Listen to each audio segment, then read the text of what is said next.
సామెతల గ్రంథం 12వ అధ్యాయం. ఇది జ్ఞాన విశ్వవిద్యాలయం. అందులో ఒక యువకుడు కొత్తగా చేరాడు, ఉపదేశం పొందుతున్నాడు. వివరాలు వినండి. శిక్షను ప్రేమించేవాడు జ్ఞానమును ప్రేమించేవాడు. గద్దింపును అసహ్యించుకునేవాడు పశుప్రాయుడు. విలువల నెరిగిన యువకుడు వాక్యం వినటమే కాదు, ఆ ప్రకారం చేయడం గొప్ప క్రమశిక్షణ. విద్యాభ్యాసం, జ్ఞాన సముపార్జన క్రమశిక్షణాత్మకమైన అభ్యాసం. మన పూర్వీకులు అన్నారు గదా, అభ్యాసము కూసు విద్య, విద్య జ్ఞానము లేనివాడు వింత పశువు. క్రమశిక్షణ స్వచ్ఛందమై ఉండాలి, అభ్యర్థి సహకరించాలి. 1 కీర్తన 5వ వచనంలో చెప్పబడినట్లు, న్యాయ విమర్శలో దుష్టులు, నీతిమంతుల సభలో పాపులు నిలువరు. సత్పురుషునికి యెహోవా కటాక్షం చూపుతాడు. దురాలోచనలు గలవాడు నేరస్తుడని ఆయన తీర్పు తీరుస్తాడు. మనుష్యుని ఆంతర్యం దేవునికి తెలుసు. సోదరీ సోదరులారా, మన ఆలోచనలు కూడా దేవుని తీర్పులోకి వస్తాయి. దురాలోచనలను చెరపట్టి ప్రభువుకు అప్పగించడం శ్రేయస్కరం. 2 కొరింథీ 10వ అధ్యాయం 5వ వచనంలో భక్త పౌలు అన్నాడు, మేము వితర్కములను, దేవుని గూర్చిన జ్ఞానమును అడ్డగించే ప్రతి ఆటంకమును పడద్రోసి, ప్రతి ఆలోచనను క్రీస్తుకు లోబడునట్లు చెరపట్టి తెస్తాము. సామెతలు 12వ అధ్యాయం 3వ వచనం. భక్తిహీనత వల్ల ఎవ్వరూ స్థిరపరచబడరు. నీతిమంతుల వేరు కదలదు. యేసు ప్రభు తన కొండమీది ప్రసంగంలో ఒక ఉపమానం చెప్పాడు. మత్తయి శుభవార్త 7వ అధ్యాయం 24 నుండి 27వ వచనం వరకు. ఈ నా మాటలు విని వాటి చొప్పున చేసే ప్రతివాడు బండమీద తన ఇల్లు కట్టుకొన్న బుద్ధిమంతుని పోలినవాడు. వాన కురిసింది, వరదలు వచ్చాయి, గాలి విసిరి ఆ ఇంటి మీద కొట్టింది. గాని దాని పునాది బండమీద వేయబడింది గనుక అది పడలేదు. అయితే బుద్ధిహీనుడు ఇసుక పునాది మీద ఇల్లు కట్టుకున్నాడు. అది కాస్త కూలిపడింది, దాని పాటు గొప్పది. 4వ వచనంలో ఈ యువకుడు పెళ్లాడబోతున్నాడు. ఆ అమ్మాయి ఎలాంటిది? యోగ్యురాలు. తన పెనిమిటికి కిరీటం. సిగ్గు తెచ్చేది అతని ఎముకలకు కుళ్ళు. హవ్వ ఆదాముకు దేవుడిచ్చిన మంచి భార్య. ఆమె భర్తకు కిరీటం. సైతాను మాట విని అలా అయిపోయింది గాని, లేకపోతే అతని నెత్తిన కిరీటంలాగా అలంకారప్రాయంగా ఉండేదే. 1 పేతురు 3వ అధ్యాయం 6వ వచనంలో శారాను గురించిన సాక్ష్యం. శారా అబ్రహామును యజమానుడని పిలుస్తూ అతనికి లోబడి ఉంది. మోషే తల్లి అయిన యోకెబెదు ఆదర్శ మహిళ. కొందరు భార్యలు తమ భర్తల ఎముకలకు కుళ్ళు. యోబు భార్యను చూడండి, ఆమెను మాత్రం సైతాను ఉండనిచ్చాడు, మిగతా కుటుంబ సభ్యులందర్నీ చంపాడు. యోబు భార్యను ప్రయోగించి అతణ్ణి వేధించాలని సైతాను ఉద్దేశ్యం. యెజెబెలు కూతురు అతల్యా అని ఉంది, చూచారు. ఆమె భయంకరమైన స్త్రీ, తల్లిని మించిన దుష్టురాలు. 5 నుండి 7వ వచనం వరకు. నీతిమంతుల తలంపులు న్యాయయుక్తములు. భక్తిహీనులు చెప్పే ఆలోచనలు మోసకరములు. భక్తిహీనుల మాటలు నరహత్య చేయటానికి పొంచి ఉన్నవాని వంటివి. యథార్థవంతుల నోరు వారిని విడిపిస్తుంది. భక్తిహీనులు పాడై లేకుండా పోతారు. నీతిమంతుల ఇల్లు నిలుస్తుంది. భక్తిహీనులు అంటే చట్టానికి ఎదురు తిరిగే నేరస్తులు. దేశంలో శాంతి భద్రతలకు భంగం కలిగించే ప్రవర్తన శిక్షార్హమైనది. ఒక్కొక్క మనుష్యుడు తన వివేకము కొలది పొగడబడతాడు, కుటిలచిత్తుడు తృణీకరించబడతాడు. గిద్యోను వివేకానికి అతనికి ప్రశంసలు, అతని కుమారుడు అబీమెలెకు కుటిలచిత్తుడై తృణీకరించబడ్డాడు. ఆహారము లేకపోయినా తనను తాను పొగడుకునేవానికంటే దాసుడు గల అల్పుడు గొప్పవాడు. ఈ సామెత గ్రహించడం కొంచెం కష్టమే.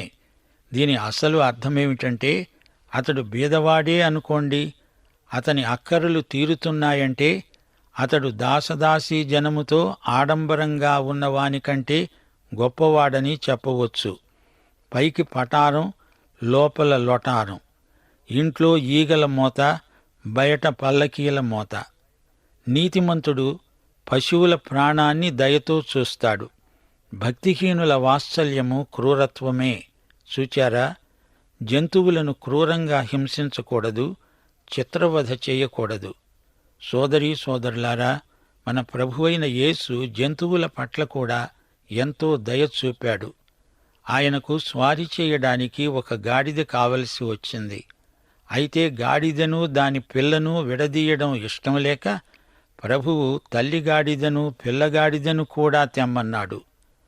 బిలాము అనే కపట ప్రవక్త తానెక్కిన గాడిదను నిర్దాక్షిణ్యంగా చావబాదాడు. 11వ వచనం, తన భూమిని సేద్యపరుచుకునే వానికి ఆహారము సమృద్ధిగా కలుగుతుంది. వ్యర్థమైన వాటిని అనుసరించేవాడు బుద్ధిలేనివాడు. కృషితో నాస్తి దుర్భిక్షం అనగా కృషి చేస్తే కరువు రాదు, పంటలు సమృద్ధిగా పండుతాయి. వ్యర్థమైన నిరర్ధకమైన వ్యాసంగాలు మనిషిని తెలివి తక్కువ వ్యక్తిగా మారుస్తాయి. అతడు నిష్ప్రయోజకుడై చివరికి ఏమీ సాధించలేని పరిస్థితిలోకి వస్తాడు. భక్తిహీనులు చెడ్డవారికి దొరికే దోపుడు సొమ్మును అపేక్షిస్తారు. నీతిమంతుల వేరు చిగుర్చుతుంది. 15వ వచనం, మూఢుని మార్గము అతని దృష్టికి సరైనది, జ్ఞానము గలవాడు ఆలోచనను అంగీకరిస్తాడు. గురిగింజ తన క్రింది నలుపును తానెరుగదు, ఎర్రగా బాగానే ఉన్నాను అనుకుంటుంది. నేర్చుకునే మనస్సున్నవాడే జ్ఞాని. ఒకాయన అన్నాడట, అందరూ నన్ను జ్ఞాని అంటున్నారు, సరే, అసలు నేనెందుకు జ్ఞానినో నాకు తెలుసు. నాకేమీ తెలియదు అని గ్రహించిన జ్ఞానిని ఈ ఊళ్ళో నేనొక్కణ్ణే. రెహబాము సొలొమోను కుమారుడు, గడుగ్గాయి. ఒకరి ఆలోచనను అంగీకరించే బుద్ధి అతనికి లేదు. అందుకే అతడు అపజయం చేత జాతికి అవమానం తెచ్చిపెట్టాడు. అప్రయోజకుడు. 17-18 వచనాలు, సత్యవాద ప్రియుడు నీతిగల మాటలు పలుకుతాడు, కోట సాక్షి మోసపు మాటలు చెబుతాడు. కత్తిపోటు వంటి మాటలు పలికేవారున్నారు. జ్ఞానుల నాలుక ఆరోగ్యదాయకం. మాటలతో మనుషుల సౌశీల్యాన్ని హత్య చేసేవారున్నారు. వారిది బాతా ఖానీ కాదు, బాతా ఖూనీ. మాటలు కటువుగా ఉంటాయి. సూటీపోటీలు మాట్లాడతారు. గలతీ పత్రికలో భక్త పౌలు అన్నాడు, 5వ అధ్యాయం 15వ వచనం, మీరు ఒకనినొకడు కరుచుకొని భక్షించిన ఎడల మీరు ఒకని వలన ఒకడు బొత్తిగా నశించిపోతారేమో జాగ్రత్తగా చూచుకోండి. సోదరుణ్ణి రాక అనగా వ్యర్థుడా అంటే అది నరకానికి తగిన మాట. 19-21 వచనం వరకు, నిజమాడే పెదవులు నిత్యము స్థిరమై ఉంటాయి, అబద్ధమాడే నాలుక క్షణమాత్రమే ఉంటుంది. అబద్ధాల నాలుక, సత్యం పలికే పెదవులు. కీడు కల్పించేవారి హృదయంలో మోసమున్నది. సమాధానపరచడానికి ఆలోచనలు చెప్పేవారు సంతోషభరితులవుతారు. నీతిమంతునికి ఏ ఆపద సంభవించదు. భక్తిహీనులు కీడుతో నిండి ఉంటారు. హృదయంలో మోసం, నాలుక మీద విషం. హృదయము నిండి ఉన్న దాన్ని బట్టే నోరు మాట్లాడుతుంది. చిన్న నాలుక గొప్ప కీడు చేయగలదు. నాలుక పాచి గీచుకుంటే పోతుంది గాని నాలుకలోని విషానికి మాత్రం యేసు రక్తమే విరుగుడు. అబద్ధమాడే పెదవులు యెహోవాకు హేయం, సత్యవర్తనులు ఆయనకిష్టులు. సత్య సంబంధులే దేవునికిష్టులైన వారు. నీ పెదవులే నీకు తీర్పు తీరుస్తాయి. నోరు మంచిదైతే ఊరు మంచిదవుతుంది అన్నారు పెద్దలు. మాటలు చేతలు అన్నీ ప్రభువుకు సమర్పించటం శ్రేయోదాయకం. 23వ వచనం, వివేకి అయినవాడు తన విద్యను దాచిపెడతాడు, అవివేక హృదయులు తమ మూఢత్వాన్ని వెల్లడి చేసుకుంటారు. మనిషి ఎదట లేనప్పుడు అతణ్ణి గురించి అనవసరమైన వ్యాఖ్యానాలు చేయడం అవివేకం. మన తెలివితేటలు ప్రదర్శించుకోవడానికి అవతల వ్యక్తిని కించపరచటం బుద్ధిహీనుల లక్షణం. సుంకరీ పరిసయ్యుల దృష్టాంతం మీకు జ్ఞాపకముందా? పరిసయ్యుడు తన నీతిని కనపరుచుకునేందుకు అవతలి వ్యక్తితో తనను తాను పోల్చుకుంటూ స్వోత్కర్షగా మాట్లాడడం దేవుడు ఏమాత్రమూ సహించడు. శ్రద్ధగా పనిచేసేవారు ఏలుబడి చేస్తారు, సోమరులు వెట్టి పనులు చేయాల్సి వస్తుంది. అవును, కష్టించి పనిచేసే దేవుని బిడ్డలు వెట్టి పనులు కాదు, గొప్ప పనులు చేస్తారు. నిత్యత్వంలో యేసు ప్రభువుతో పరిపాలన చేస్తారు. అది నీతి నివసించే రాజ్యం. 25వ వచనం, ఒకని హృదయములోని విచారము వానిని కుంగదీస్తుంది, దయగల మాట వానిని సంతోషపెడుతుంది. యోబు గ్రంథం 6వ అధ్యాయం 25వ వచనం, యథార్థమైన మాటలు ఎంతో బలమైనవి, సరైన మాటలు సరైన సమయంలో మనసుకు ఎంతో ఆదరణ కలిగిస్తాయి. అసలే కృంగిపోయి ఉన్నవారిని నిరుత్సాహపరచకూడదు. ఆదరణ గొలిపే ప్రోత్సాహకరమైన మాటలు చెప్పాలి. పౌలు 2 కొరింథీ 1 అధ్యాయం 3-4 వచనాలలో ఏమన్నాడు? కనికరము చూపే తండ్రి, సమస్తమైన ఆదరణను అనుగ్రహించే దేవునికి స్తుతి. దేవుడు మమ్మును ఏ ఆదరణతో ఆదరిస్తున్నాడో ఆ ఆదరణతో ఎట్టి శ్రమలలో ఉన్నవారినైనా ఆదరించడానికి శక్తిగలవారమగునట్లు ఆయన మా శ్రమ అంతటిలో మమ్ములను ఆదరిస్తున్నాడు. నీతిమంతుడు తన పొరుగువానికి దారి చూపుతాడు, భక్తిహీనుల ప్రవర్తన వారిని దారి తప్పిస్తుంది. సోమరి వేటాడినా పట్టుకొనడు, చురుకుగా ఉండడం గొప్ప భాగ్యం. నీతి మార్గమందు జీవము కలదు, దాని త్రోవలో మరణమే లేదు. నాతాను ప్రవక్త దావీదుకు మంచి స్నేహితుడు. అయినా దావీదు పాపం చేసినప్పుడు అతని వైపు వేలుపెట్టి చూపి, ఆ మనుష్యుడవు నీవే అని ఖండితంగా చెప్పాడు. 2 సమూయేలు 12వ అధ్యాయం 7వ వచనం. మన జీవితంలో ఏదైనా లోపముంటే మొహమాటం లేకుండా తప్పిదాన్ని వేలుపెట్టి చూపగల స్నేహితుడు మనకుంటే అది నిజంగా గొప్ప ఆశీర్వాదం. మన శ్రేయోభిలాషి గనక మన మేలు కోరి కఠినమైన మనకు క్షేమం కలిగించే హితవచనం చెబుతాడు. అలాంటి యథార్థవాది స్నేహితుడై ఉండడం గొప్ప భాగ్యం. సోమరితనం వల్ల మనిషి ఆరంభశూరుడవుతాడు, వేటాడుతాడు గాని ఫలితం శూన్యం. చురుకుదనం లేకపోతే నలుగురిలో నగుబాట్ల పాలైపోవటం జరుగుతుంది. రూతు నయోమి కథ మీకు జ్ఞాపకముంది గదూ? రూతు ఎంతో కష్టించి పనిచేసింది. బోయజు ఆమెను ఎంతో ప్రశంసించాడు. ఇంట్లో అత్తను కూడా ఎంతో సంతోషపెట్టింది. నీతి మార్గమందు నిత్య జీవమున్నది. మరణాన్ని అధిగమించిన జీవం క్రీస్తునందు మనకు వారసత్వంగా లభించింది. దేవునికి స్తోత్రం. సోదరీ సోదరులారా, సామెతలు 12వ అధ్యాయంలో దేవుని బిడ్డలకు పెట్టబడిన పేర్లు మరొకసారి జ్ఞాపకం చేసుకోండి.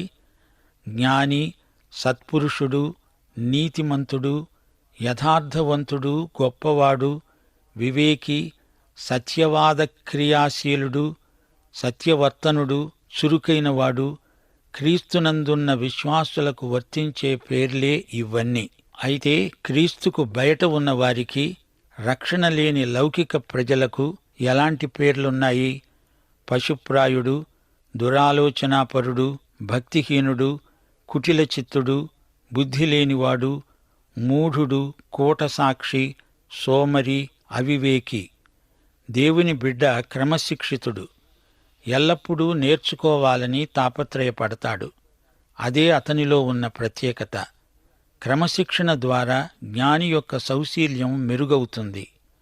నీతిమంతుని నోట విమోచనాత్మకమైన మంచి మాటలు ఎల్లప్పుడూ వెలువడుతాయి. 6వ వచనం, దుర్మార్గుల మాటలు అపాయకరమైనవి, అవి ఉరిలాంటివి. నీతిమంతుల మాటలు న్యాయయుక్తమైనవి. 5వ వచనం, నీతిమంతుల ఆలోచనలు మాటలు దేవుని సౌశీల్యాన్ని, దేవుని న్యాయాన్ని వ్యక్తం చేస్తాయి. భక్తిహీనుడి జీవితమంతా అపజయమే. నీతిమంతుని పెదవులపై ఉపదేశం నిలిచి ఉంటుంది. అతని నోటి ఫలం అనగా జిహ్వాఫలం అతని ఆత్మకు ఎంతో తృప్తి. అతని నోటి ఫలం చేత ఇతరులకు కూడా ఎంతో మేలు. విశ్వాసఘాతకులకు నాశనమే గతి. గాయపడిన మనస్సులకు జ్ఞాని మాటలు ఆరోగ్యదాయకమైనవి. అబద్ధాలు ప్రాణాంతకమైనవి. సైతాను అబద్ధాలకు అబద్ధికులకు జనకుడు. విశ్వాసులపై అపనిందలు ప్రచారం చేయడంలో సైతాను నేర్పరి, వంచకుడు. అబద్ధికులకు పరలోకంలో చోటు ఉండదు. అబద్ధాలు ప్రజలలో అశాంతిని, అలజడిని కలిగిస్తాయి. ప్రజలు అబద్ధాలను నమ్మి మూక ఉమ్మడిగా నశిస్తారు. అబద్ధం చెప్పటమే కాదు, కొందరు అబద్ధాన్ని జీవిస్తారు, వేషధారులు. 25వ వచనం ప్రకారం దయగల సత్యవాక్కు కృంగిపోయిన వారికి ఎంతో ఆదరణ. సోదరీ సోదరులారా, దేవుడిచ్చిన సదవకాశాలను విరివిగా వినియోగించుకోండి. సామెతల గ్రంథం నేటి యువతీ యువకులకు చేస్తున్న ప్రబోధమిదే. మరో మాట, సైతాను అబద్ధాన్ని నిజమని ప్రజల చేత ఒప్పిస్తున్నాడే. అలాంటప్పుడు దేవుని బిడ్డలు నిజాన్ని నిజమని ప్రజలకు చెప్పి ఒప్పించలేరా? ప్రేమ గలిగి సత్యమే చెబుతూ మనము అన్ని విషయములలో యేసులాగా ఉండడానికి ఎదుగుతూ ఉండాలని పౌలు ఎఫెసీ పత్రికలో ప్రబోధం చేస్తూ 4వ అధ్యాయం 17వ వచనం నుండి పలికిన మాటలు అచ్చం సామెతల గ్రంథంలాగే ధ్వనిస్తున్నాయి. వినండి. అన్యజనులు నడుచుకునేటట్లు మీరు ఇక మీదట నడుచుకోవద్దు.